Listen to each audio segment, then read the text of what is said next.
Hello and welcome to the NTI Pod Talk. My name is Diane Kaler and I'm Director of Nutrition Therapy Institute.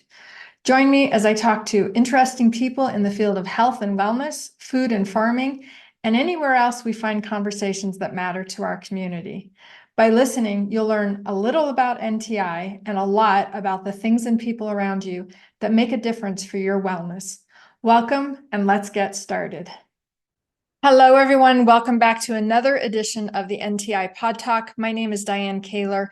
I'm the Director of Nutrition Therapy Institute, and I want to welcome you for another great conversation, this time with a graduate of NTI who has chosen, after graduating, to pursue board certification, has taken the board certification exam and passed it. And we want to talk to her about her process in making that decision, going through the process of taking the exam, studying for it, etc. This is part of our series to let our community know, first of all, that becoming board certified is an option after graduation, and then just kind of answering some questions from our community about how that process was, and hopefully allay any sort of apprehensions that people have about taking that exam. So my guest today is Sheri Johanson. Thank you so much, Sheri, for being here. I really appreciate you taking time out of your day to be with us. So thanks. No problem. Glad to be here. All right, good. So a couple of questions, just kind of set the stage. First of all, as I mentioned, you are a graduate of NTI. So obviously you went to school here, completed the program. Can you talk about, from the very beginning, what was your interest in going to school for nutrition education to become a holistic nutrition professional? And kind of talk about how it was that you decided on NTI. Well, I think I'm very typical to many others. I mean, I looked into the nutrition field because of my own health issues. Mm-hmm. I have a bachelor's in international relations, absolutely nothing to do with nutrition. Okay. However, I have struggled all my life. I randomly will pass out. My body will shut down. My limbs will, first of all, go numb, and then they will stop functioning altogether. And then I will lose my sight. And then eventually I can't speak. And then I lose my hearing. And then I'm out. And that would happen often. And it would be, sometimes for 15 minutes, sometimes for an hour. And, I could be driving. Luckily, I had some warning. Wow. I would start feeling a little lightheaded, and I knew it was coming on. So I'd pull over, and I just didn't know what to do about it. And I would go see doctors, do a test after test, nothing, no answers. Add to that, I would randomly gain 30 pounds in 30 days, without doing anything differently, or at least I didn't know what I was doing differently. And I was running 3 to 10 miles a day. I was training for marathons, and I just could not manage to lose a pound. I would gain it, and it would never come off. And so, I find myself 65 pounds overweight and going, what do I do? And, doctors would just tell me, exercise more, or, or don't eat sugar. And I say, well, yeah, I haven't eaten sugar in 6 months. I don't know. I don't know what else to do. So anyway, I figured I need to take things into my own hands and learn about nutrition myself. And I think what drew me to NTI was the science backing of it. I can't just do something without knowing why I'm doing it. And I really appreciated that. I compared several different programs and what was taught and why and how, and I really liked the breadth and the depth of NTI. So that's why I went there. And I thought it was interesting as I found NTI just searching online. Because I searched for a long time. Actually a couple of years before I actually took the plunge. And then surprisingly, after I was, I had it in the back of my mind, when the time was right, I was going to dive in. And then I had a friend approach me and ask me if I would be a case study for her. It turns out she was going to NTI. Uh-huh. And so I was able to pick her brain and ask lots of questions. And, when I did it, I was very pleased. Great. So that's it. Nice. Well, so tell us when you graduated from NTI. I finished my coursework in August of last year, so 2022, and I received my diploma in September. Great. And very good. And the rest is rest is history, right? Yeah.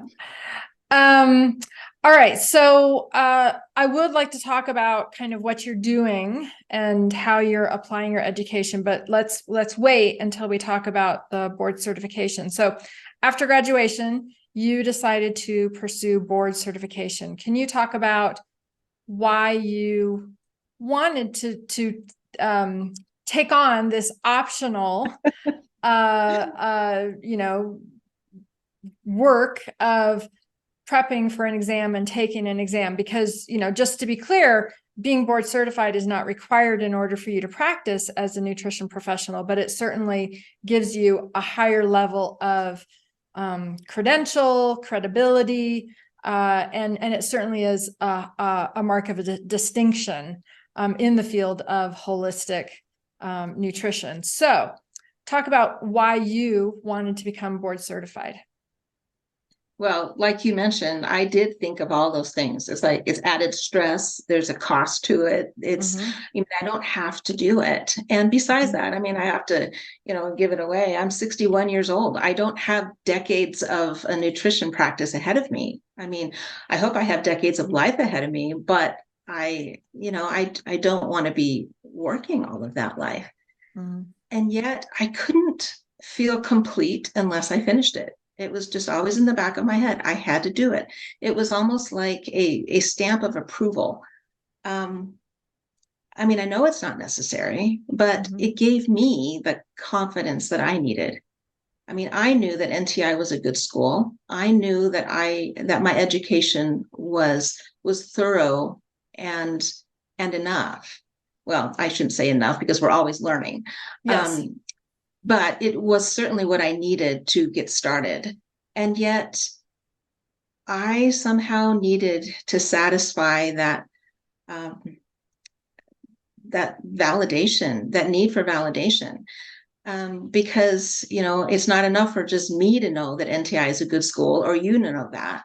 But passing this exam, I feel like the nation can know that. It's a national exam, and therefore it's validated. I think it legitimizes not just me, but the profession as well. In fact, that's my second reason for doing it. It reaches beyond NTI and beyond me. I think the more people who take the exam, the more we can build this unity of knowledge and professionalism that will legitimize the holistic nutrition field. And I think that's very important, and I'm glad to be a part of it. So I don't think I ever didn't want to do it. Yeah. That, I love your answer because it is, spot on with kind of the way other people have talked about it, but just I totally agree with everything you're saying about that. So all right. So once you knew you were going to take the exam, and then you had to actually start implementing that decision, right? So going through the application process, any obstacles or roadblocks for you going through the application process? Well, the application itself is fairly straightforward, and especially if you do it within a year of graduation, because then you can postpone those 500 hours. Otherwise, they all have to be documented before you take the exam. So I was grateful not to have to do that. But I think my biggest obstacle and what got in the way is that I had a plan. And I was going to take it 4 months after I graduated. That was my plan. And then life got in the way. I mean, my daughter had a premature baby, and it was in the NICU for a month, and that took some time. And my father-in-law got sick, and then he passed away, and we were flying back and forth. And pretty soon I found it was, 4 months later, and I hadn't even begun to study for the exam. And so what finally pushed me over the edge is I had to go through the application process. And in doing so, you have to choose a date where you're going to take exam. And that's what got me to finally buckle down and do it. And I think looking back on it, I could have done it in 3 or 4 months. I gave myself 5. And I was glad I did. I mean, it worked. It worked well for me. And so, like I say, the application process is fairly easy. You just need some letters of recommendation. You need the, transcripts and other things. And NTI is very helpful in getting that. A resume, professional membership with NANP. So those were fairly easy. It was that date. The date was the horrifying thing. I had to choose it and then stick with it, because I understand it's not that easy to change once it's been approved. So anyway, but yeah, that was, the application process wasn't hard. Then I dove in and thought, okay, I'm going to do this the right way. And so I went on the NANP website, and wonderful resources there. The study guide is very thorough and extensive.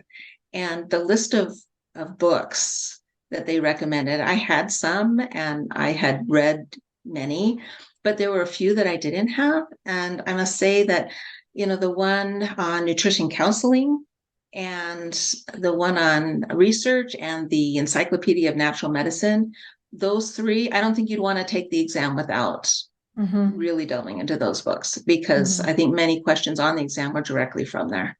But mostly, I think my NTI notes, I took extensive notes, and I combined my notes with the study guide. Like, I went through the study guide from NANP systematically, and then looked in my notes and filled in everything I knew about all the topics that were listed there. And it was all I needed. It really was. I am amazed, surprised, and thank you for having such a thorough education. It really was good. It was everything I needed. However, having saying that, I didn't trust myself on that. Yeah. And so I thought I would go and sign up for a prep course. Oh, great. And on the website, again, the NANP website, I saw advertised a class that said it would be good for preparation for the exam. And so I paid for the class. I dove in and started.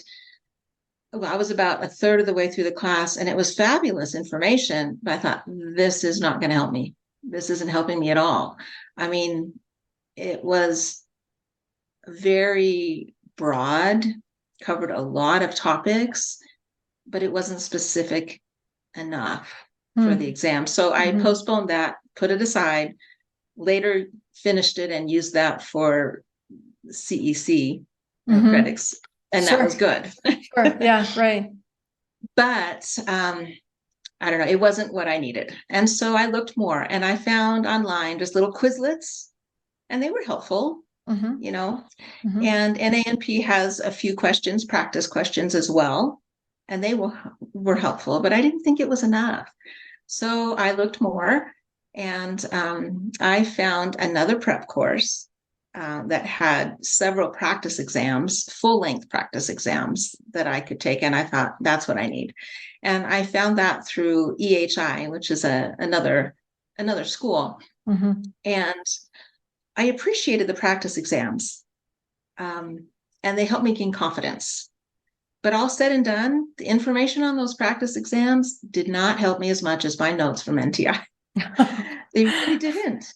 They were not as direct, and I think got off topic a lot. So I think my preparation, I should have just trusted myself and realized that my notes, along with that study guide and those books that were recommended, was good. And in the time frame, I think it was perfect. I mean, I could have extended it forever, but eventually I'm running into a deadline if I want to have my 500 hours postponed. So right. Yeah. Yeah, absolutely. Well, I appreciate you saying that because, it validates what I say to people. And that is that education from NTI will prepare you to be able to prepare to take the exam. In other words, you will have, a huge wealth of knowledge and, all of your resource materials that you get from us, which gets you very, very, very far into your ability to be ready to take the exam. And then the studying that you need to do after that, oftentimes, you can go back to your class notes, but I haven't heard anyone say that there were subjects or, questions or topics on the exam that is something they had never heard of before and not something that they were exposed to through their education here at NTI. So hearing you say, that same thing, makes me recognize or now I'm validated that I am saying something that is truly accurate from a user perspective. So thank you. no, it truly is. It's been wonderful. I mean, there were some challenges, but I think, well, my biggest challenge was my fear of taking it. Yes, right. And I didn't need to be afraid to take it. It wasn't that hard. I mean, the things that I didn't know, I mean, there were some things that I didn't know. And it was kind of funny. I mean, little things like, I'm trying to remember the word. I still can't remember. It's terrible. Like niacin, other words, other names for niacin. I is it nicotinic acid? Yeah, or nicotinamide, nicotinic acid. Yeah. Yeah, I did not go into that depth and I did not remember that. And so then I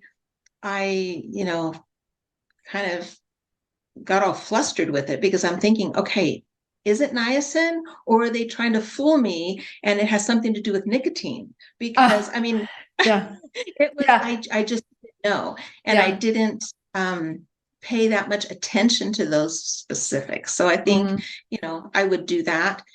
And but all in all, I had enough information in my head to know that I could logically and reasonably go through those questions. And if I did not 100% know the answer, I could reason a correct answer. And one of the things about the test that I really was surprised, but appreciated was you can take a blank piece of paper in with you.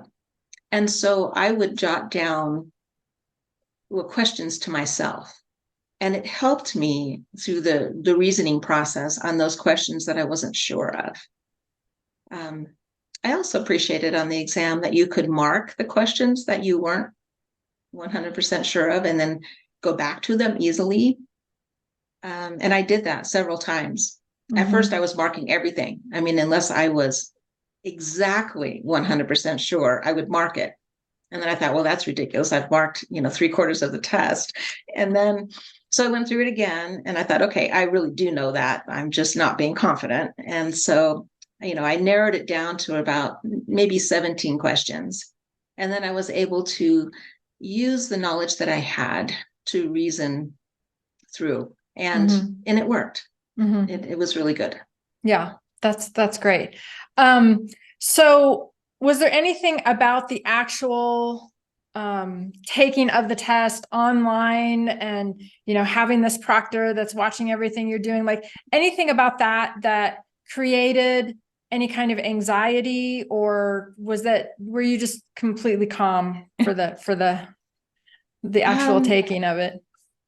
I don't think it would be honest if I said I was completely calm. No. They were very good about it. Although as much as I tried to plan ahead, there were technical difficulties and I didn't know why. Everything was working fine. And at first I was thinking we're going to have to take this another day because it was almost 45 minutes before we got it working. And they had to call in a tech person on their end to make sure it happened. And of course, that was a little nerve-wracking for me because I thought, okay, I'm prepped to do it today. I'm geared up, mentally, I can do this. And then it wasn't working. So that was hard, but we did work through it and we got it. It was, a little dramatic at some points. I mean, I had to take my phone and my driver's license and toss them behind me so that they could see them in a place. And I don't know if that's standard or if it was just my particular proctor, but it seemed a little dramatic to me. So, and it made me nervous, but it was okay. It actually worked really well.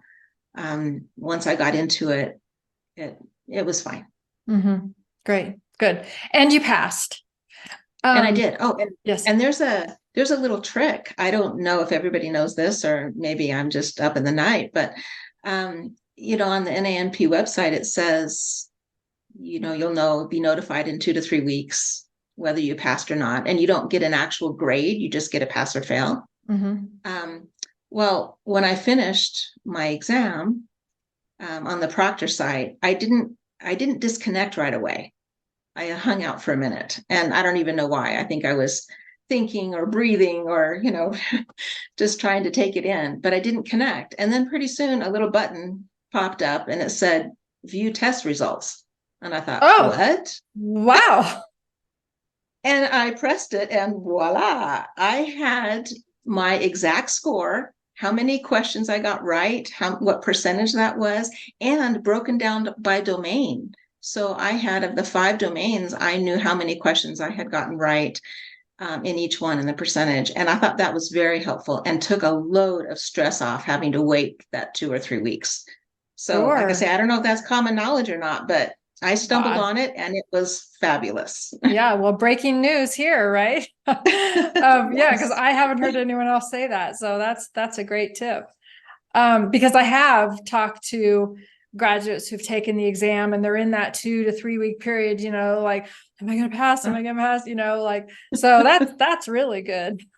Good information. So, all right. So let's get to this 500-hour thing, because I think people are a little bit confused about the requirement for 500 practice hours, or contact hours. So, let me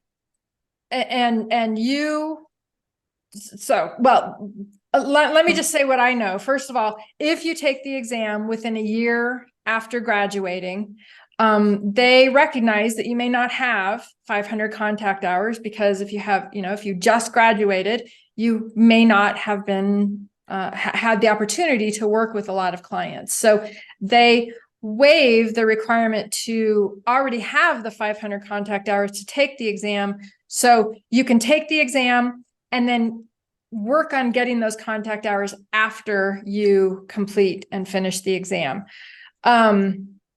So you've completed the exam, passed the exam, and your title now is BCHN candidate, correct? Yes. Okay. So talk about that and talk about kind of, how, like, you've already mentioned that you intentionally decided to take the exam within that first year because of that 500-hour things, but talk about kind of how this is working for you personally. Well, the BCHN candidate credential still works to your favor, because people ask, what does candidate mean? And you can say, well, I passed the board exams, I'm just working on my hours. And it still gives you what you need as far as legitimacy and validation. And I appreciate that. But you have 2 years to complete the 500 hours from the test date, not the application date, but from the test date. And there are different types of hours. There are 250 hours at least that you need of direct contact hours. And that is like with a client. and then there could be, up to 250 hours of research hours. Now, I read that as they're kind of expecting that you're going to have more client contact hours than you are research hours.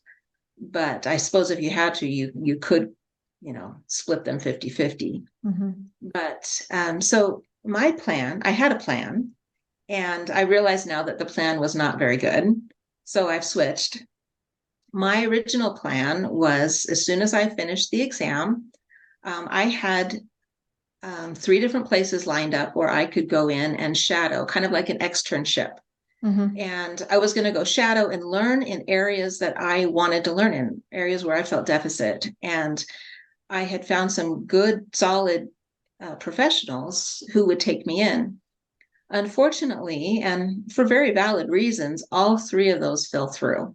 Oh. And I was wishing that I had taken the NTI course, internship course. I thought that would give me, a step up, but I didn't. And I also thought that I was going to get all of my 500 hours completed before I started my practice. That was my intent. Well, it's not working out that way. And mostly because I have people coming up to me, did you pass your exams? Did you pass your exams? I want to be your client.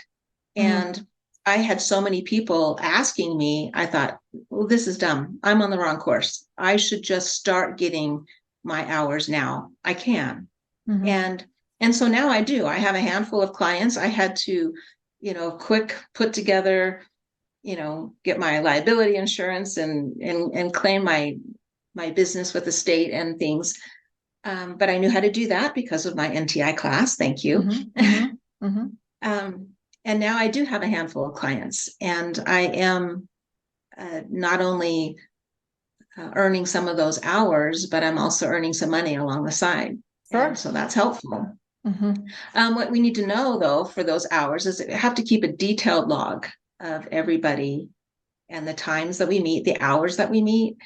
And on 3 of those cases, if you have a handful of clients and there's a log that, let's say it's several pages long of different clients, in order to turn them in for your final hours, you have to do a write-up on at least 3 of those and do a full 2-page case study write-up to turn in. And, that's good. We have practice in doing that, through our classes. But that is something that, to keep in mind. It's not just check, I completed my hours. We have to, validate that with some evidence. So internships, externships, actually teaching at an education facility, if you're teaching holistic nutrition, that counts. You have to have it signed off. There are many ways you can do this. The research hours, those are interesting as well. You could be hired as a research intern, and that counts. But if you don't do that, if you want to do your own research, well, for example, I was asked to present to a youth group about how to make healthy choices, food choices. And I had to prep for, 3 hours or so to get that together. And then I spent another hour putting together a PowerPoint to go off of. And then when I presented, I went back and I was reading my research about the hours that I needed. And I thought, wow, that counts as research. Yeah. And so I was able to count those 4 hours for my research. And other things, like I put together some just small little flyer type things about autoimmune diseases, or about digestive issues and what to do. And in doing that, the preparation for that as well can count as your research hours, your indirect contact hours. What you have to do, though, is turn in your PowerPoint presentations or your publications or whatever you've written. It has to be accompanied by the evidence that you did that and put in that research. But I think NANP goes out of their way to to broaden the methods and the ways that you can get those hours. And it's very helpful. And I find that I'm getting those hours not effortlessly, but it's coming easily as I work forward. So my idea of trying to get the hours before I started working, not a good one. But as I'm doing it, it's working out really well. Great. So you're seeing clients, you said you have a handful of clients, and giving presentations. Is that the full, like what you're doing right now, or are you doing other things with your knowledge, your education? Are you, I don't know, there's all kinds of things that you could be doing. Anything else that you're doing? Because I think people want to know, like, they get excited to hear about the things that people are doing in their community or whatever. Well, that is what I am doing right now. I have plans to do more things. Yeah, like and what? I've also, I have to back up. I am doing things like, I had a friend who said, you eat sauerkraut every day. Why are you doing that? Right. And so I explained why I'm doing that. And she goes, oh, I'm going to try that. And I said, well, come on over. I'll teach you how to do it. There you go. And so she did. And then she called me back about a week later and she goes, I have like 5 friends and we all want to come over and learn how to make sauerkraut. There you And go. that was actually really fun. And I've talked to many other people and I enjoy doing that. And I think that's something I want to continue doing. Yeah. And, the same thing with, little things like, kombucha. Right. Making that too. I went to a party and I don't drink alcohol and I brought kombucha and people are asking questions. What is this? Why do you do this? And then I had friends come over and I was teaching them how to do that. And everybody thinks scobies are fascinating. And I enjoy that type of small class. And I think I will do more of that. I also think I will, contact the public library, do a free presentation on healthy eating or weight loss or autoimmune diseases or whatever is needed at the time. And I enjoy the presenting and hopefully we'll get clients from that as well. So those are my future goals. I honestly do not want to have a huge practice. I want to help people. Yeah. And I want to keep it kind of low key. I have my 15th grandchild on the way and I want to. Oh my gosh. Wow. I know, crazy, huh? And I want to spend time with them. I don't want to be working full time all the time. So I think I'm going to be content with that. But I do love teaching. And I was asked once to do a presentation for children. And we had so much fun. We did veggie art and that was a blast for me, for them. And I can see myself doing that a lot more in the future as well. I still would like to, do the externships in various places. And I have, I did a brainstorm and I've been looking into places like rehab centers for eating disorders and things like that. I just think there's so much I could learn. Help for autistic families. I think I'd like to, just be involved so I can learn a different perspective. And I think that would be helpful, but I have not done that yet. Yeah. Well, just a couple things I'd like to point out. So, leading by example is one of the best ways that we can make an impact on the world, because when you do,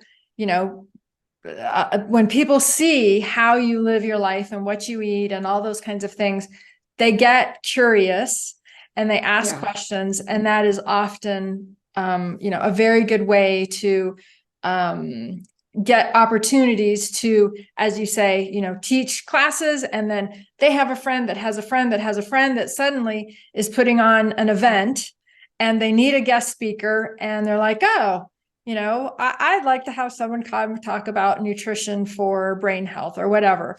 So that is a great way to do it. And there is the availability of things that you can do with this education and, certification from NTI, and now this, BCHN certification. There is really no limit. And all of these ideas that you have are fascinating and fabulous. And I think it's just important for people to see that, that there's not just a kind of a black box in which you can only do certain things in this field. And in the ways in which all of our graduates will practice and perform their utilize their skills and perform their job, whatever that's going to be, is really unending, almost. So I love to hear all of your ideas. I think it's great that you're putting yourself out there, and that's definitely what we need to do. So, all right. So in closing, any advice you would give to other NTI grads who are considering taking the exam, or even students who are getting close to being NTI grads? I would say, first off, more than you think you do. Yes. And don't be afraid of it. I mean, that was really my biggest thing. I was so afraid. And so I think as an NTI grad and other grads, yes, more than you think you do. So dive in and do it. It's not as scary as you think. Yeah. And the other thing is, it's worth it. I really do think it's worth it to be part of that community, to build up the holistic nutrition environment to a point where it's recognized nationally and validated. So it's worth it. Yeah, absolutely. I totally agree. So you mentioned that you were kind of quickly putting together your business. Do you have a website that you'd like to share, or any kind of contact information that you'd like to share for our listeners and viewers? I put my email in the bio. So that's there. I do not have a website up and running yet. That's okay. I have a name, and I love the name. It's Body New, like BODY, capital NU. And I will have a website, but like I say, I threw everything together so quickly. A website was not one of them. Yeah. But it will be up and coming. Okay, great. Good. Well, anything else that I didn't ask you that you'd like to share with our audience? I think you were very thorough, but okay. I think if our audience is NTI students, and take good grads. Notes. Yeah. And grads. Yeah. Right. Yeah. But for the students, take good notes, because, we can learn a lot from our instructors and their comments. I mean, yes, we have our slide presentations and all of that, which is full of information, but the comments that the instructors make, often it sent me into different directions that were very helpful, and I appreciated that. So listen carefully and take good notes. I think that would be one. And, maybe I should make a plug for taking that internship class. It might be a good thing. Yes. So, now that you bring it up, this is, the internship class is not required. It is an option that you can do through us. We help facilitate that. We help sort of, if you need guidance of places to look for an internship, if you need help with, writing up an interest letter or something like that, we can do that. We facilitate all of that. We keep track of all, you have to report your hours to us. We keep track of all of that. And then that allows you to have this documented internship that has 50 contact hours that you can use towards those 500 hours. So yeah, definitely. It's a good start. Yeah, absolutely.